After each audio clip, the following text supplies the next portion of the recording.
Aloha Aina, Ano Ai, Velina Kako. Welcome to Free Hawaii News, brought to you by the Kiwani Foundation, presenting Hawaiian perspectives on a broad range of topics and issues affecting the Hawaiian Islands, the Pacific, and the world. Your hosts for Free Hawaii News are Leon Kaulahau Siu, musician, composer, diplomat, and political analyst, and Hinaleimoana Wong, Kumuhula, filmmaker, cultural and Hawaiian language preservationist, and community leader. And now, Free Hawaii News. Ano ai ke aloha ia kākoa pauloa e ko Hawaii nei pai aina apuni. O wau no keia o kumuhina. And I'm Leon Siu, Leon Kaulahau Siu. And we're really pleased to be here and welcome you to this episode of Free Hawaii News.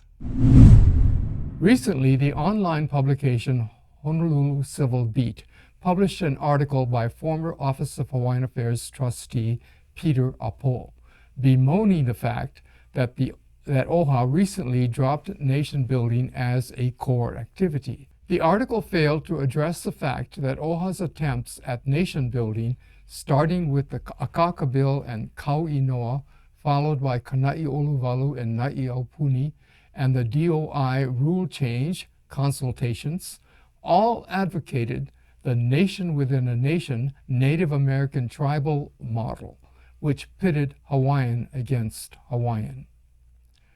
Peter Apo's article also failed to mention the $33 million of Hawaiian beneficiary funds, which came from OHA's share of ceded land trust funds, that were wasted just on lobbying the U.S. Congress to pass the Akaka Bill, not to mention the millions more spent in OHA's other failed nation-building initiatives. When current Office of Hawaiian Affairs trustee Mililani Trask submitted an article to Civil Beat to set the record straight, the editors at Civil Beat declined to publish it. Mililani's article was then published online by the Kiwani Foundation on several blogs on Instagram and on over 30 Facebook pages. To get the background on all of this, we now go to OHA trustee Mililani Trask. Aloha, Mililani. I'm so happy to be on our Free Hawaii News coverage. Mililani, tell us about why OHA finally decided to drop nation building as one of its core activities. The reason why the Office of Hawaiian Affairs has not prioritized nation building and is not at this time proceeding with anything relating to nation building is because we're still stuck in the accounting problem that occurred the last time around. The state Democrats tried to have a state-created nation. The record reveals, and when I say the record, I'm talking about years of accounting that was done first by the state accountant, then a second audit of the period was done by the CLE, and finally this past year while I was in office, we received and accepted the Plant Moran forensic audit of all of the financial transactions that had occurred under the poor leadership, in my estimation, of Kamana'o Pono Crab and the old board. What that revealed was that there was significant evidence of fraud, waste, and abuse with regards to the millions of dollars that OHA had been made to pay for the last failed John Waihe'e Sr. effort to create a Hawaiian nation. No accounting was ever made to OHA or to the Hawaiian beneficiaries for millions of dollars. And as a result of that, that entire accounting was flagged for fraud, waste, and abuse. That means that there are potential criminal activities, that there is criminal liability that may be occurring. This is why, when the third audit by Plant Moran had been completed, the Office of Hawaiian Affairs voted to send it for federal and state investigation And in fact, all of those records were delivered to the FBI weeks ago by myself and Trustee Kaylee Iakina. This is the reason why the Office of Hawaiian Affairs is not looking at anything relating to Na'iaupuni, Kana'iolawalo, or any other state-created initiative for a Hawaiian nation. And if you look at the outcome of that fiasco, not only were there millions missing, but not a single thing was achieved or accomplished. The OHA priorities we have voted on the last year, it is all a matter of public record. And we are voting on and supporting our people's real needs: education, health, language, the building of haku'one, the protection of legacy lands. These are the things that concern our people. We don't have time to waste on another fake effort to create a Hawaiian nation coming from the Democrats in the state legislature. Inappropriate. We are not wasting time or money. Who actually created these nation-building initiatives like Kauinoa, Kana'iolawalo, and Na'iaupuni to begin with? OHA or the state government? One of the things that is very, very important for our people and for the historic record is the answer to this question: what is the history of this movement? It did not come from the Hawaiian people. If you do a little bit of research, you'll see that it was actually created by the state legislature. And who it was that put it together and brought it to them was none other than John Waikai Sr., who played a major role in the Kana'iolawalo Na'iaupuni effort. If you check the record, you'll find that Big John flew all over the United States. They didn't focus on a nation here in Hawaii involving the native people. They wanted to go all over the United States. Well, that's exactly what happened. And there was not a single positive outcome. No election was ever held by the Hawaiian people who were allegedly enrolled. There was never an election for the people to vote for their community-based representatives to write a constitution. It was a joke. Millions were spent. Thousands of ballots, hundreds of thousands of ballots were printed up. Unfortunately, all the candidates running for the islands were placed on the wrong island ballot. There was never any kind of an election. In the end, after millions were spent, the Democratic Party group known as the Consortium decided they didn't really need a democratic election of the people. Just throw that out and they'll put themselves in. And when you look at the outcome, what kind of a constitution would you have that has no rights for the people, that has no benefits? Nothing. It was an empty gesture that lost millions. And that is precisely why not one, but 3 audits came up with a finding of fraud, waste, and abuse that could look very simply like a criminal violation.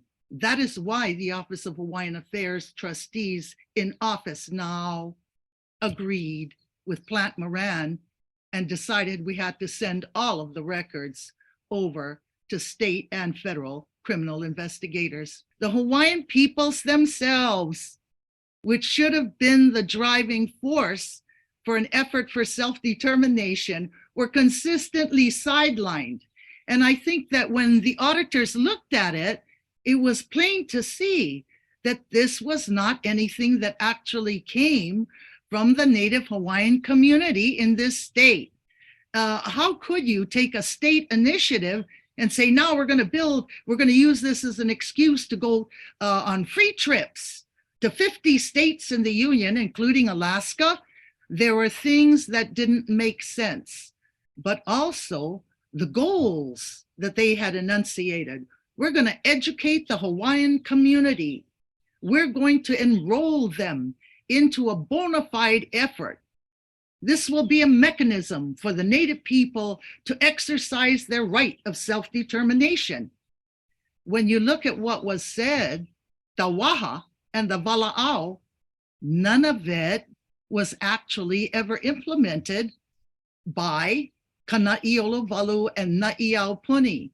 In your view, is it the right of the United States or the state of Hawaii to influence or determine the political status of Hawaiians? As a matter of international human rights law, it would be a violation of the human rights of indigenous peoples to say that state governments or national governments can usurp the right of self-determination of the peoples and instead legislate for our rights instead of listening to our voices. Human rights are rights that vest in human beings. For many, many years, international law did not recognize that indigenous peoples were human beings with human rights. It took us 22 years, myself included, going to the United Nations to establish those rights. What does it mean for the United States, for other states in the General Assembly? It means now that we have an international legal standard that says that indigenous peoples are the only source that can define and pursue and achieve the right of self-determination. OHA as a state agency, Hawaii as a state of the United States, and America itself as a state in the General Assembly do not have the right of self-determination. So you see, when we go back and look at the Kana'iolovalu Na'iaupuni scam, we can see that from the outset, it was nothing more than an attempt on the part of our state powers to once again take away our right of self-determination and supplement it and supplant it with a Democratic Party state legislative initiative. Incorrect, and we should not allow it. And as I am telling other Hawaiians, remember that we also would have a right to litigate this, not only in the federal court, but in international courts. Once we go into the federal court of the United States and either have the court defer or the court strike us down, either way, the door opens and we will enter the international arena. I would hope that we could resolve this without having to undergo that type of delay and expense. But as we know from the time of the overthrow, our human rights in this state have never been acknowledged. In fact, right now, there's a huge debate over the Haku'one development, and some people saying that we shouldn't develop because that'll bring brown-skinned people into an area that was reserved for Haole and Japanese. We haven't made that much progress, Ohana, but we're not about to give it up at this point either.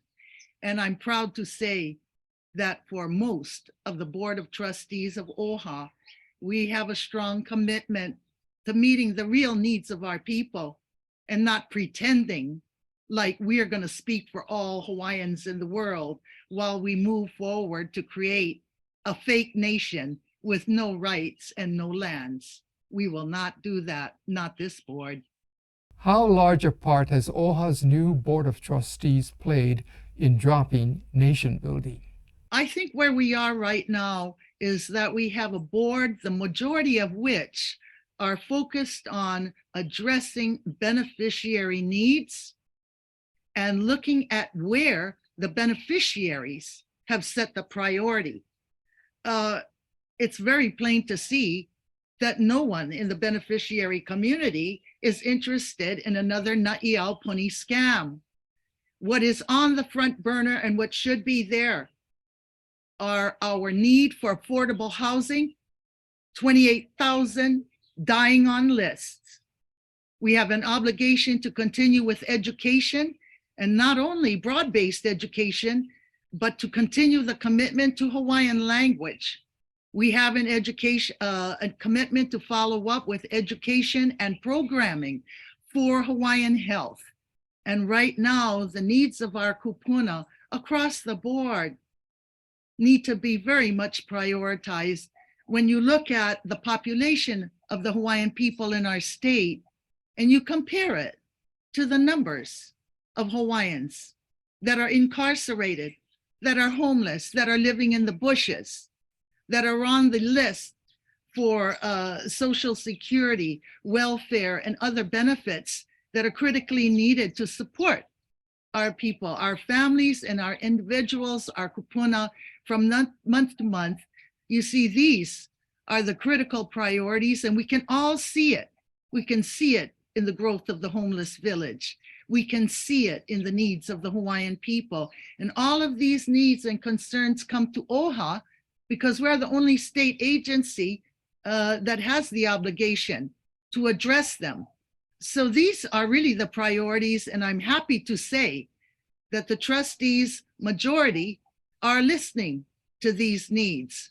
The new trustees, Brickwood Galateria, Keone Souza, we have yet to see what their commitment is going to be. In addition to that, we have some trustees that haven't really participated fully in looking at things like affordable housing. I'm happy to say that Trustee Kalea Kaka, Trustee Luana Alapa are working to try to look at some basic needs, but others are not. And as expected, you have people like Brickwood Galateria running out, trying to initiate some kind of a support for a nation building effort. I don't know, now they're talking about a gambling casino. These things are not the priority of this office. And let me say this, there isn't any doubt, and it's been debated for many years, the revenue that gaming could bring into Hawaii. But that's not my concern unless you can show me that somehow there will be a dedicated resource revenue stream to carry all the burden and build an additional 28,000 homes. OHA is trying to focus on the real needs of our people so we can get back to business. We do have a few trustees that want to turn us away from that goal, but I send them a big message now that you will have a difficult time because right now we have trustees holding the line and I'm proud to work with them. I do have concerns over some of the ones coming in, but when you look at the background of the trustees that are in, you'll see big differences, some of us have more of a media and music background than they do a history of service to the people. But that is the way that Democratic Party elections work. The most capable and dedicated don't always get in. What to you is the real definition of self-determination? The real definition of self-determination is judged by the actual structure and involvement of the Native peoples. When you look to see the foundation, as Hawaiians say, you put first down, you lay down the papa. What is it based on? When you look at real sovereign initiatives, it is based on the culture. It is based on the commitment to Mālama the Aina and Mālama the Ohana. It preserves cultural ways while adapting and accommodating to current processes that facilitate the involvement of the people. Good example, Kalahui, Hawaii. It started out with community workshops, 53, that went statewide to every community.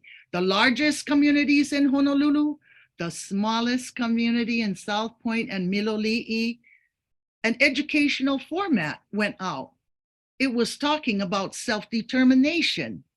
The materials were not only historic materials from the time of the overthrow and some of our own Hawaiian monarchical constitutions, but we used the international binding human rights treaties. We used the United Nations Declaration on the Rights of Indigenous Peoples. When the workshops were terminated, Each island on their own had a halavai, a meeting to decide, do we want to go forward, those of us here on Molokai? What is Big Island's mana'o? We want to go forward. And all the communities responded, yes, we do want to go forward. How could we? Where was there a place to bring Hawaiians together to work on something like a constitution? We didn't take Democratic Party money, but our Catholic Church in Keaukaha Panaeva came out and said, we'll host it, come here.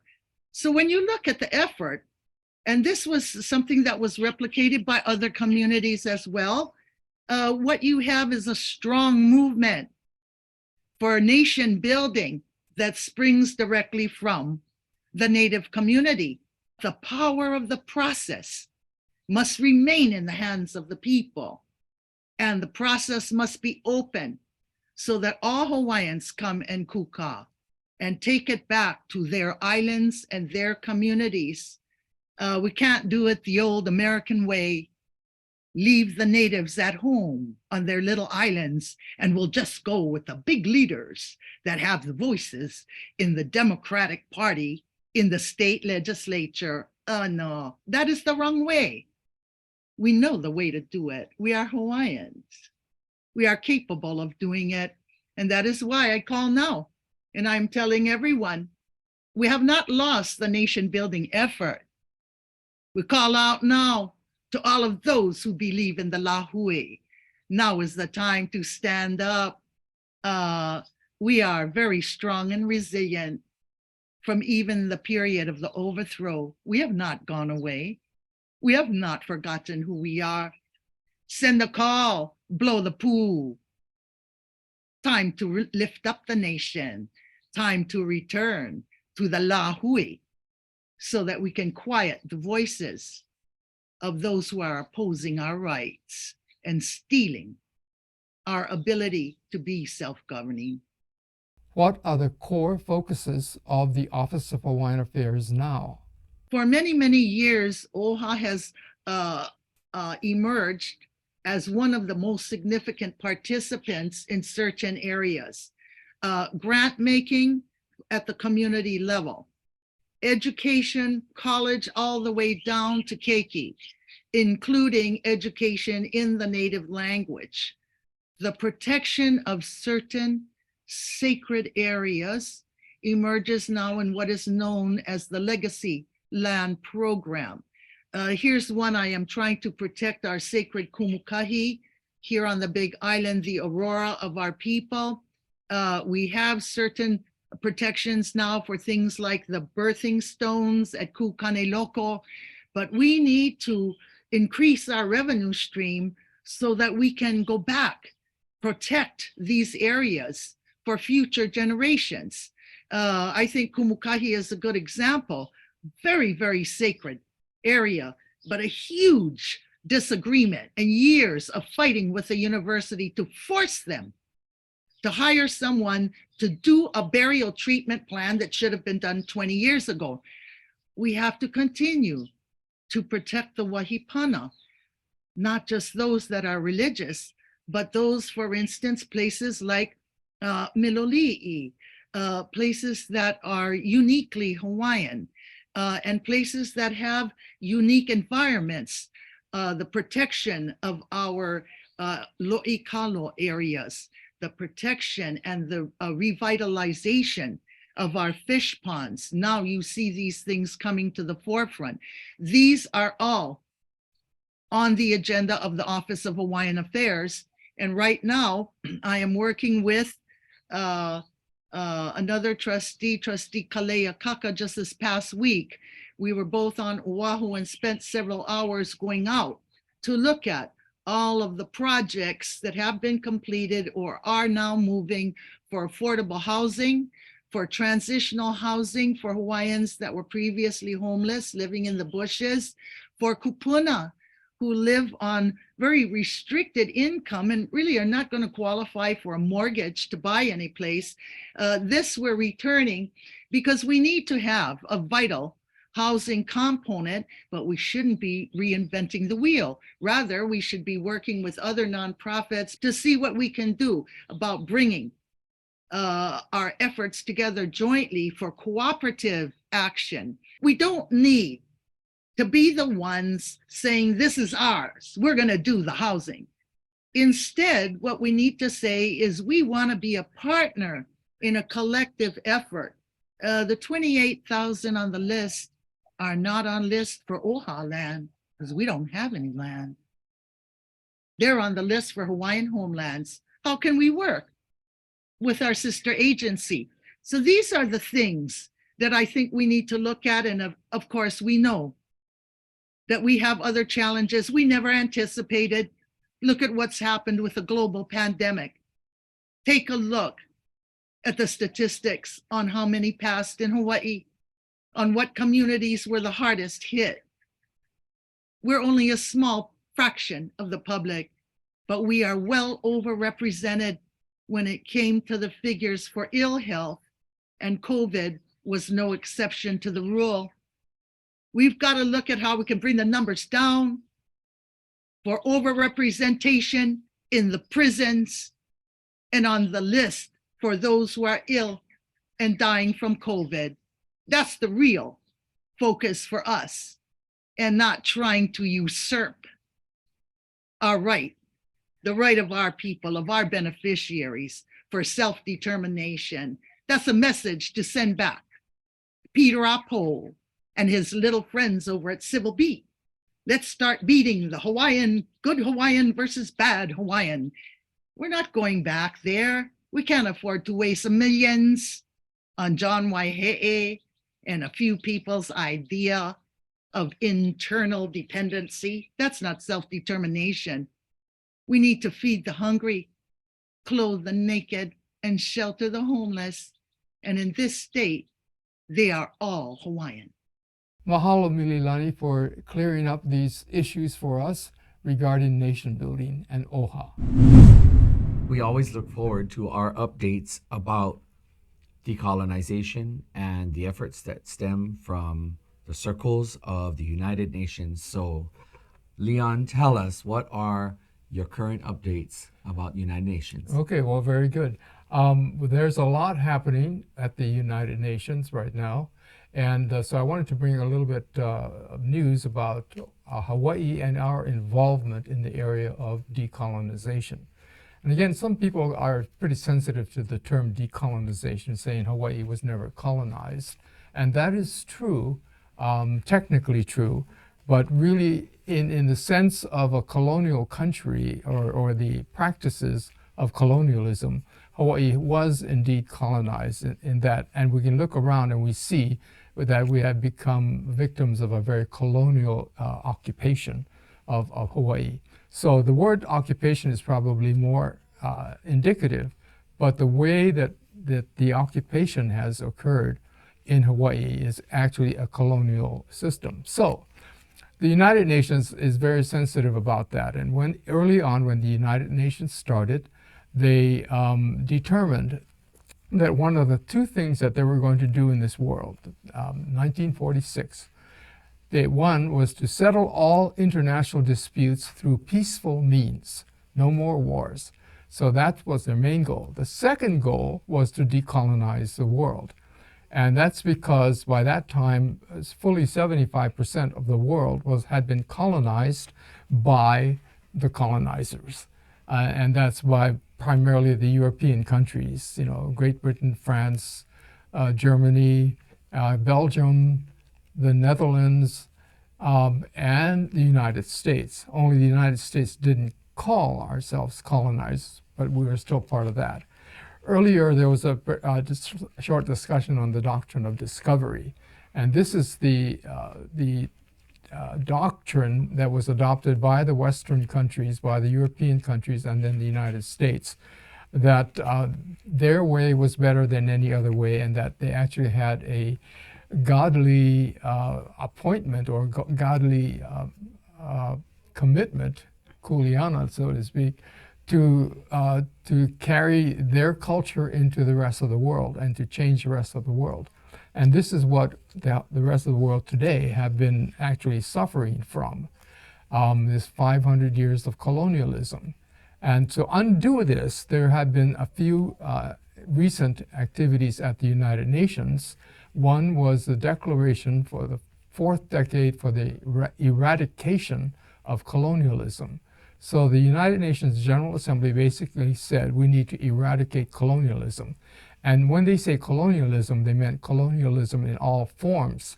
So not just the geopolitical term colonialism, but the mindset and the practices and the systems that have been put into place that are colonial systems, like renaming places and this whole idea of name stripping. That is a very colonial effort or colonial way of taking over a place. So that's one thing. The second thing that the United Nations did was about a year and a half ago, the Human Rights Council passed a resolution decrying the legacy of colonialism. Basically, they said, again, that colonialism needs to be addressed, and the legacy, the effects of colonialism need to be solved or need to be rectified. So there are these two major efforts on the part of the United Nations. But the third part that is coming up is something that occurred recently, and that is back in 2013, I was involved in forming an organization called the Decolonization Alliance. And that was to call attention to the fact that the United Nations goal to eradicate colonialism was actually in limbo, that they had not really accomplished much since 1985. And so what we're trying to do is reawaken this lack of action in decolonizing to get more people involved in it and to get the United Nations in particular. So these last two measures that I described, the decade for the eradication of colonialism, as well as the elimination of the legacy of colonialism, those two efforts are very helpful and very encouraging that the United Nations is now beginning to take this seriously. But of course, what we need to do is to help the United Nations fulfill these goals, these noble goals that they set aside. And so what is going on right now is that we're reforming or reorganizing the Decolonization Alliance into a much stronger entity to help to push the United Nations toward fulfilling their mandates that they have put forth for themselves to eradicate colonialism. So the new organization is called the Decolonization Working Group. And it is a working group that is supported by over 600 non-government organizations in the world. So it's a very, very, how would you say, a very well-supported and very much stronger organization to be able to suggest and to assist and to really advocate for the elimination of colonialism, or for decolonization, as you might say. So Hawaii, meanwhile, of course, we are under the impression that, well, the United Nations and the world is under the impression that the Hawaiian Islands have already been decolonized. And that was because of a 1959 vote or a referendum that took place called the statehood referendum.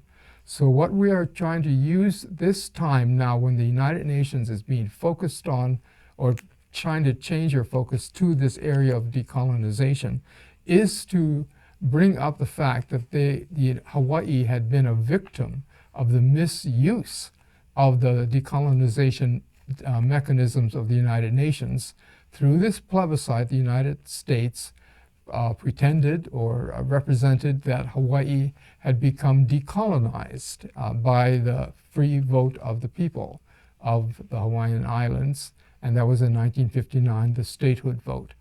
And so what we're trying to do right now is to bring this back up and say this was a gross misuse and a misapplication of the United Nations decolonization process. And to point this out to the United Nations so that they will begin to see that they had made a mistake when they accepted the United States report that Hawaii had freely chosen to become a state of the United States. And in doing so, we are now petitioning the United Nations to re-examine the step that they took back in 1959. And by doing so, we will be able to then point out, they will be able to learn for themselves the mistake that they made and be able to take the necessary measures, which is to rescind the resolution that they had passed in 1959, which would then at that point, because we have now come to understand and have proof and have solid evidence that the Hawaiian Kingdom is still extant. That is, we still are in existence, where we are in continuity. So at the moment when the United Nations withdraws or rescinds its resolution that it passed in 1959, it will actually automatically indicate that the Hawaiian Kingdom is now the sovereign government for the Hawaiian Islands. The Waikai Wave Park recently opened to the public on Oahu's west side. Surrounded in controversy from the beginning and created by a foreign development corporation from Japan, the Waikai Wave Pool has been met with opposition from both activists and residents of West Oahu. Recently, plans for a second wave park were announced. As a result, a group called Nā Kia'i o Waiha filed a lawsuit to stop construction of this second wave pool. Here with us today to tell us why is Tara Rojas. Aloha, Tara. Aloha. Hi. Why has a lawsuit been filed to stop construction of a proposed second wave park in the Kalailoa area? This is just about getting the info out. We don't know what the impacts are. The environmental impact assessment that was written, is very vague. And the fact is that we are in a water crisis right now in Hawaii. And this is about also, in addition to water, the energy, electricity as well, specifically as well, for the limu and just the ecosystem of the kai, of the vai, and of the aina. It seems that the public feels very much in the dark about this project. Tell us, why do some say Oahu needs a second wave pool when the ocean is nearby and you can surf there for free?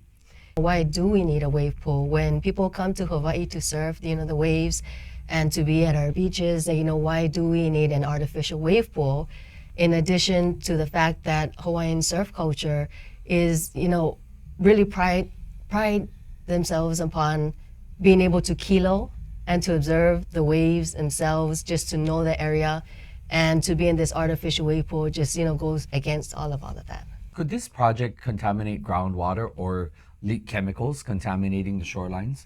This is one of our questions and the concerns. The chlorine, we don't know how they're going to dechlorinate the water and then to inject them back into the aina. And we have great concerns about this. And we do know, for example, that Red Hill has just leaked and been leaking for a long time. And so our questions and the concern are for basically our vai. Is it possible that this project could disturb or desecrate Hawaiian burials? That's always a possibility. There are known burials in the area. This area was a land of ali'i. And as you know, where iwi kupuna are buried, the exact location is not given. And given that it was ali'i, even more so. The fact that these cave systems and this karst system, it runs deep and runs, far back, and they have never been mapped. And so, you don't know, and you always run into the possibility of disturbing iwi kupuna burials. Could this project harm our native limu or seaweed beds in the area? We don't know for sure, but that definitely could be a possibility. And it's a sensitive area, and this is a sensitive ecosystem, so why take that chance in the first place? There's just not enough information in the environmental assessment. Developers are claiming that a lot of local people will pay the hefty prices to visit and use this park. Do you agree with that? This is expensive, and how can we afford this? There may be a limited amount of local people that may be able to use these facilities. However, for the majority, general public, will we be able to afford to use this? Yes, and do you think that this would be an example of profits before people? Exactly. This is an example of profits over everything.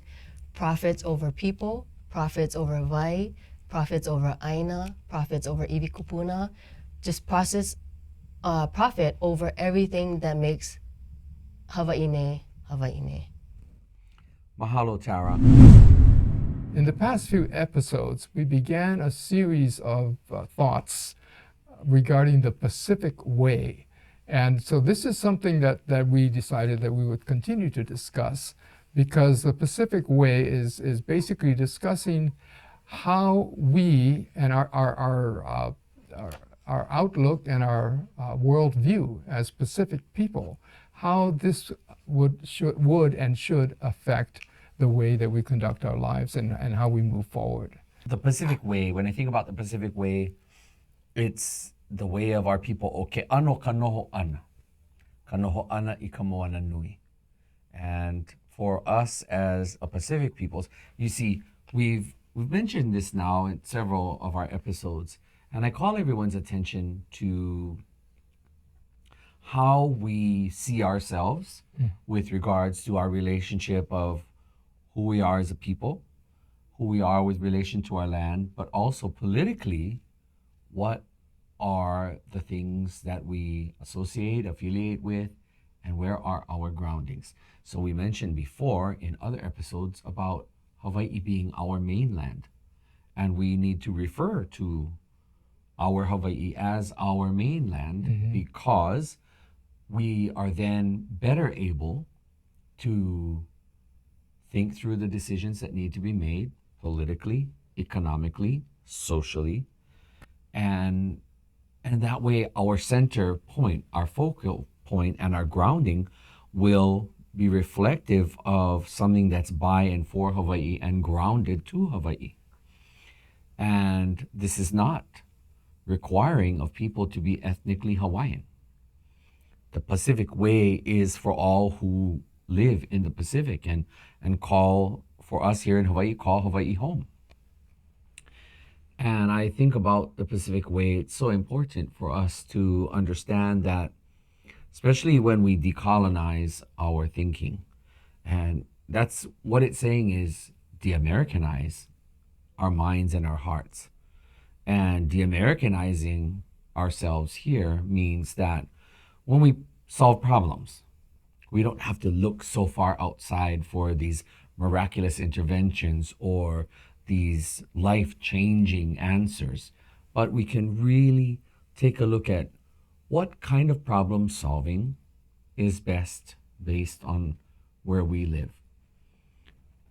When we look at Pacific Way, it is our way as a larger Pacific peoples that we welcome you into the house, that we immediately put something out, whatever it is, whether it be big or small, and we feed you. We offer you a place of rest. That island hospitality, that's Pacific Way. Now, those are the nice things to talk about. The difficult things that are more fleeting and more far-reaching is when we talk about political control and when we talk about, let's say, some of the issues. We talk about the wave park, and one angle on the wave park is that during the height of water consciousness and water crises on this island, is it something that is appropriate to be focusing on? Because it's going to draw from an already compromised water source, and that means that there's less for our people.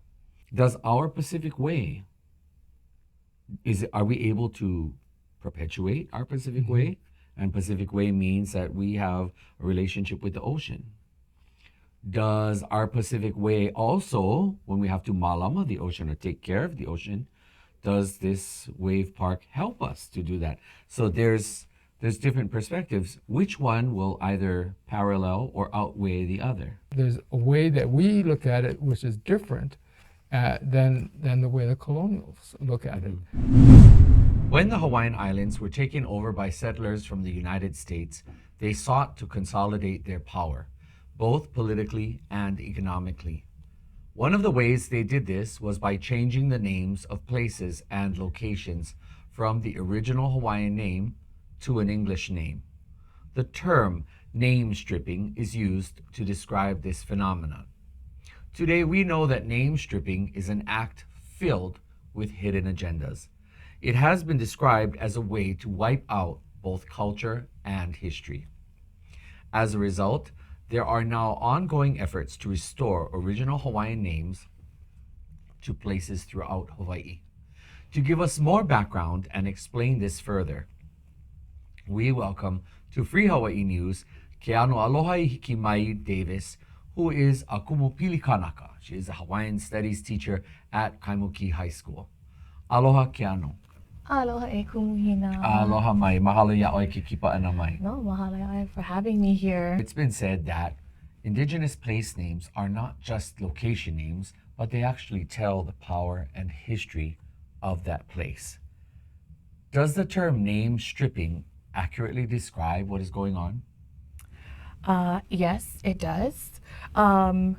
It is what is going on, and it is what has been going on from 1893, from before 1893, when we see the arrival of foreigners coming in, bringing in their own mana'o when we already have our own, and not really understanding this vahipana that we all live in. So, yeah, I would say that's accurate.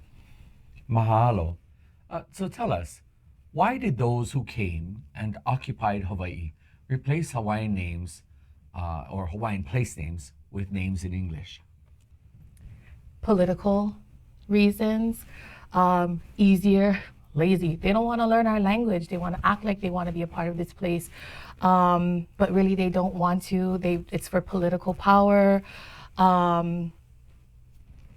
Just taking what does not belong to them and trying to make it their own, to invite others over that would like to do the same. Yes, so creating a more friendly environment, perhaps, by familiarizing those who come from away to a place that would otherwise be foreign to them, but now making it more accessible to them. Absolutely. So would you say that this colonizing or brainwashing of people's minds, does this have to play a part in the changing of names and name stripping? We, in these current times, are so very much still brainwashed into thinking that these are the actual places of our mokupuni, of Kapai'aino Hawaii. For example, Hawaiikai. What is Hawaiikai? Who is Hawaiikai? It means nothing. It was a name of a foreigner, a person, a developer who wanted to stamp his name on this place and said, hey guys, we're gonna take away Mauna Lua and it's gonna be Hawaiikai. And everybody come and live here now. And everybody can say Hawaiikai. But nobody can say Mauna Lua. And thanks to efforts like yours, teaching young people and instructing young minds to really orient themselves, at least being a part of Hawaii and the fabric of our society here, you help to instruct them in seeing Hawaii and having Hawaii be the piko of who we are. Would you say that the West's doctrine of discovery, does this play a role in terms of name stripping and the identity of our people? You know, first, I would like to say, people of the West, you never discover us. We were already here. But somebody told you it was okay to go out and stake your claim and never mind what was already there. Somebody else gave you that power, but we never gave you that power. You brought it with you, that ideology, that mentality. And I think that is a mindset that we have today. So many people have today. I'm just going to come in, somebody else gave me the authority, and I'm going to say, here I am. How would changing the name of a place affect the collective cultural wisdom of Hawaii? Well, for one, Names are so powerful. They have so much mana. And we would be giving back to place first because our Aina is our older sibling. It came before we did. So we give back that honor back to our Aina. And then it is telling people that these outside foreign policies and ideologies, they no longer have power over us. We have the ability and so much knowledge nowadays. We have the ability to move forward, to use these indigenous place names, and we need to do that. I do think that one way we can bring back these ino ko'i is Department of Education. If the entity of the Hawaii Department of Education reaches out to people who have this knowledge and information, it can be put into the curriculum that we are teaching our students. And by putting this into the curriculum, it teaches truth. It teaches real history of our people, not books and history that somebody else has written. I think that's one way we can do it. And for other kumu out there who are not Kanaka Maoli, ask, what is this name? When you're teaching about World War II, don't say Pearl Harbor, say Pu'uloa. Don't say we're gonna go hiking in Coco Head. Say Kohelepe. And if you don't know, ask somebody. It never hurts to ask. So indeed, much education remains to be had in all sectors of our community. But dedication and commitment to education of our young minds is something that you are definitely doing. So mahalo kumukeano for joining us today, and mahalo for sharing your thoughts and your perspectives with us. In this segment of Kumuhina's Mana'o, for each and every one of you out there in our viewer audience, kulana and kuleana are two terms that I leave with you. And kulana simply refers to our rank, our status, our position, our job or job title, our station in life, if you would. Kuleana is the responsibility. It is the obligation. It is that duty.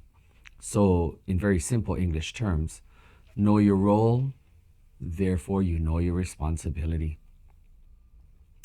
Knowing your role, knowing your place in the family, for example, knowing your title at the place that you work. This helps you to define and to articulate how you're going to be a participant in that circle that surrounds you, whether it's a family circle or a work circle. But the two terms, kulana and kuleana, can help us to define and perhaps redefine, and even more possibly able to reinstate rightful Kanaka ways of seeing the world. One of the interesting things that I found gave me such a different perspective is something that has a particular resonance with me. And this is the term mahu. And in my recent project of Kapai Mahu, it spoke about the healer stones of Kapai Mahu. And the emphasis for me was that they were healers, but what made them even more powerful healers was that there was a duality of spirit and that they walked with the mana of Kane and Wahine. And in our culture, we understand that there's a place and therefore a responsibility. So from a Hawaiian perspective, I am on a mission, and that is to help educate our people of Hawaii that the concept of mahu and relationships that are of an aikane nature, between kane and kane, between wahine and wahine, that there's a place for everyone in society because we live by the understanding of aloha. And aloha for one another means that what's your kuleana is yours, what's my kuleana is mine. When it comes to people's personal lives and when it comes to people's bodies, we have a way of engaging people that doesn't necessarily place one person into the kuleana of another. Why? Because we know the terms kulana. Again, kulana is your rank, it's your status, it's your title, it's your place. But when you know your place, when you know your role, then you know your responsibility. And for someone like me, whom my community will address as Mahu, and what Western society will sort of categorize into all different kind of boxes, LGBTQIA. Kumuhina is not very much a fan of LGBTQIA terminology and that orientation because it places emphasis on things that I find irrelevant and rather invasive in everyone's personal lives. More so, the value of Kanaka and how do Hawaiians look at one another. And there's value to each and every one of us in our society because we know our role and we know our responsibility. And when our responsibility comes to care for one another and care for our island, care for our resources, that keeps us grounded and rooted in being Kanaka. And that there, everyone, is in a very brief nutshell my sharing with you in this edition of Free Hawaii News. And again, kulana and kuleana. Know your role, know your responsibility. There's a place for all of us here in Hawaii. And I challenge each and every one of you to help take that bit of understanding and help make life a little bit easier for someone that you may know. We want to thank you for being here with us on Free Hawaii News. And we want to thank all of our guests for their manawa that they shared. And we hope to see you again in the future. Ano leila o kumawa leo mahalo anu I keia, mahalo no ke kipa ana mai, ka ho'onenea mai, a e hui ho ka koi kua kupono. Aloha. Aloha.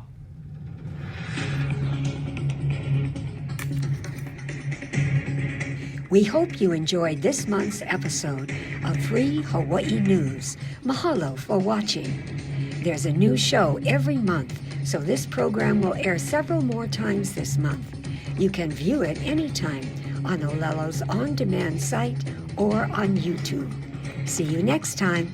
Ahui ho, aloha aina.